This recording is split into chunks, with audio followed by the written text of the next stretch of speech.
Thank you very much, Nikos, and thank you, Jens, for a very clear presentation. I'll now try to argue that we should not await the implementation of a treatment as prevention. We shouldn't wait for further efficacy trials. And I think you actually spoke about something else. You spoke about a trial trying to show that that treatment of CD4 at the CD4 cell count above 500 is beneficial or not. I do want to acknowledge again the role that Julio has played in pushing this concept forward. I think he got a lot of flack. People have forgotten that now because it's become popular, but he got a lot of flack for that in 2006. And I won't name the individuals in the audience who actually asked me whether Julio had gone bananas in those days. And then, of course, there was also this very bold paper from the WHO group, which was really unlike WHO to be so bold and progressive in putting forward a concept. So, but they also deserve a lot of credit for that. And I'm a bit astounded when I hear Jens about the evidence. I think what more evidence do we need that lowering the viral load is effective in reducing HIV transmission risk? We actually knew it already in 2000 with a Quinn paper from the psychiatrists showing that people who have low viral load do not transmit. And then there was the Donald study, the Mycone study, a lot of these different studies all showing the same and also being absolutely biological plausible. And if you say that we don't have evidence actually for MSM, we do have it from IPREX. If IPREX works, if PrEP works in MSM, then absolutely putting people on treatment is also going to prevent transmission in that category of patients.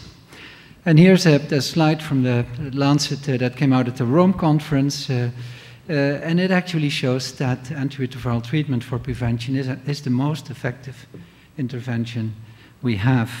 I think condoms, if they were used consistently, would also rate very high, but of course the problem with condoms is that they're not always or very often not used appropriately and consistently.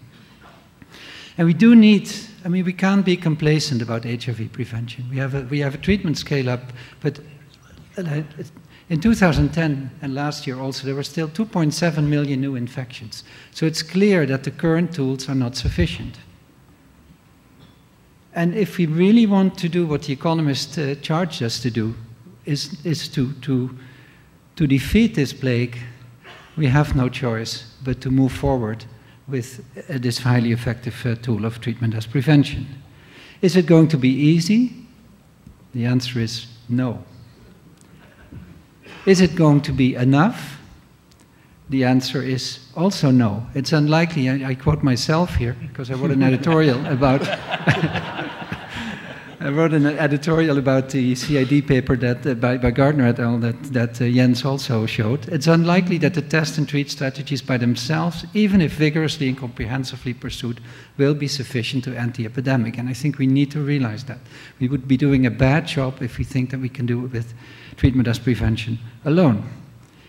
We definitely need other intervention modalities, prevention modalities that can be scaled up. Circumcision is potentially such an intervention with if the preprex becomes available, because that makes it a lot simpler than the traditional biomedical, than the surgery that you would need nowadays. So I think we definitely need to put also money and effort there. So TasP may not be enough, but it is critical.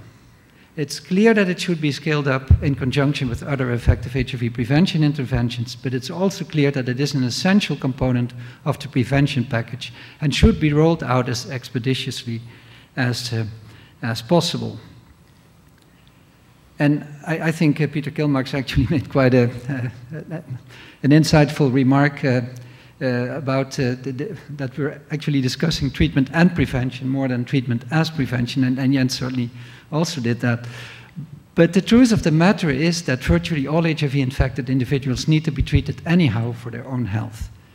And it's best to do this in a way that maximizes both individual and public health benefits, which means, in my opinion, as early as possible. And we can We can differ about the amount of evidence that's needed. I think the evidence is actually overwhelming for treating people early. First of all, there's the biological plausibility, and Diane Heffler also yesterday reviewed this, but I'll just repeat it in case you've forgotten. Throughout HIV replication, from the very beginning, there's massive viral replication with ongoing destruction of the immune system, immune activation, accelerated aging, and it makes no sense to say that we can postpone limiting the damage. And I say that Jens has this quoted, first do no harm, but I think if you look at the opportunities lost and the onslaught of HIV, you can also turn it around and not be worried about these relatively benign side effects, because the side effects of HIV are actually a lot worse. So I think the first do no harm, we can both use that one. There's overwhelming evidence, in my opinion, that early treatment increases survival.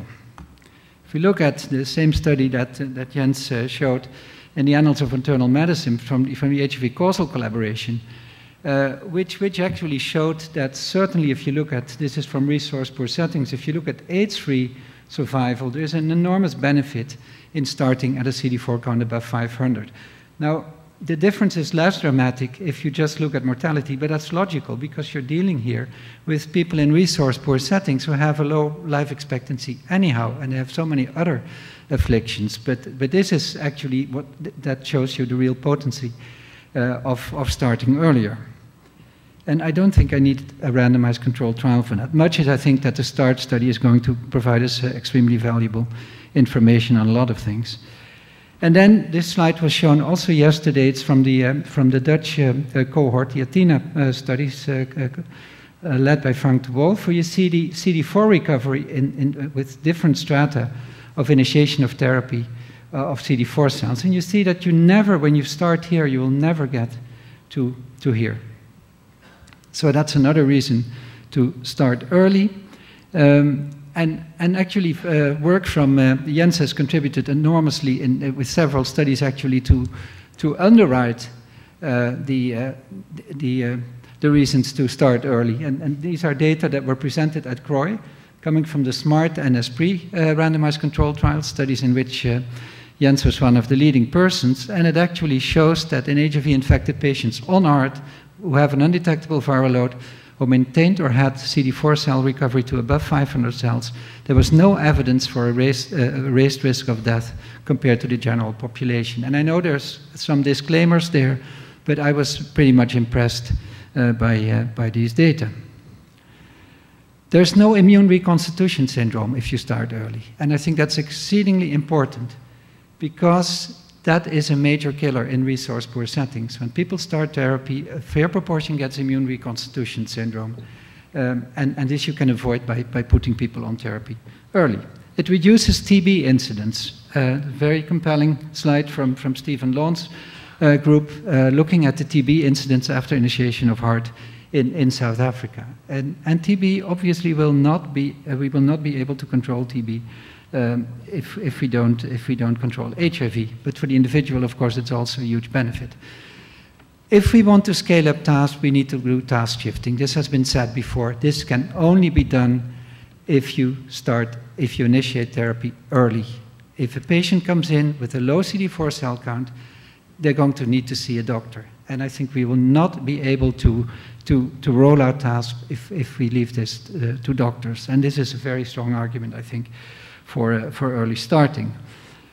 Then it prevents non-HIV-related disease. I again use data that were generated by Jens, actually in a DAD cohort. He's the motor behind this cohort, actually showing that the mortality of so-called non-HIV-related causes also correlates with the CD4 cell count. So only when your CD4 cell count is here above 500 do you not have this excess mortality. And then, yes, it will reduce HIV transmission. We now have evidence from several studies, and that's not just a public health benefit, it's also a benefit to the individuals who are infected. It must be nice to know, or not know, but at least it must be good if you can be certain that you don't transmit, even if you don't use a condom. So in conclusion, There's no reason to doubt the efficacy of TasP on an individual basis. Like there's no reason to doubt the efficacy of condoms. I think, if anything, the evidence for TasP is stronger. And the fact that condoms had limited effectiveness has not led to hesitations about condoms as an essential component of the HIV prevention package.